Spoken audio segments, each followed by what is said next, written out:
Hi friends, అందరూ బాగున్నారా? అందరూ బాగుండాల. తొలిపులమ్మ దేవత చల్లగా చూడాలి మిమ్మల్ని అందరినీ. మేము తొలిపులమ్మలో ఆవులకి వెళ్ళాము. తుని దగ్గరికి 300 సంవత్సరాల ఏటి నుండి ఈ గుడి ప్రసిద్ధిగాంచింది. ఈ క్షేత్రం చూడండి ఫ్రెండ్స్, ఇక్కడికి ఎంతమంది వచ్చారో ఫ్రెండ్స్, చాలామంది. ఇది వేసవికాలం వచ్చింది అంటే ఇక స్కూల్ తీసేస్తున్నారు. వేసవికాలం అయిపోతుంది, స్కూల్ తీసేస్తున్నారని మా వాళ్ళందరూ వెళ్ళాము. మరి వెళ్తే అక్కడే వంట వండుకొని తినాలని అనుకున్నారు. అయ్యే నైవేద్యాలు గట్రా అక్కడే దేవతకి పెడతారనమాట. మా వాళ్ళు రైస్ పెట్టేశారు పొయ్యి మీద. చూడండి ఫ్రెండ్స్, గబగబాన బిర్యానీలు గట్రా పెట్టేశారు, చికెన్ కర్రీస్ కూడా పెట్టేశారు. అన్నీ మా బావగారు మట్టలు కూడా తెచ్చారు. సరిపోవట్లేదండి పొలంలో, కష్టపడి కొండలెక్కి ఎక్కడి నుంచో తెచ్చారు.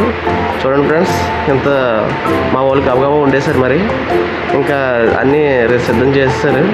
మరి దర్శనానికి వెళ్ళిపోవాలని స్పీడ్గా మా వాళ్ళు రెడీ అయిపోయారు. సరే కదా అని మేము కూడా వెళ్ళిపోతున్నాం స్పీడ్గాను. చూడండి ఫ్రెండ్స్, ఇక్కడ తల్లి గ్రహం దగ్గర వచ్చాము. తర్వాత గోపురం దగ్గరికి వెళ్ళాము. గోపురం దగ్గర నడుచుకుంటూ వెళ్తున్నాం ఫ్రెండ్స్. గోపురం కూడా చాలా బాగుంది, అద్భుతంగా ఉంది. ఇక్కడ నుంచి చూస్తే చాలా బాగుంది.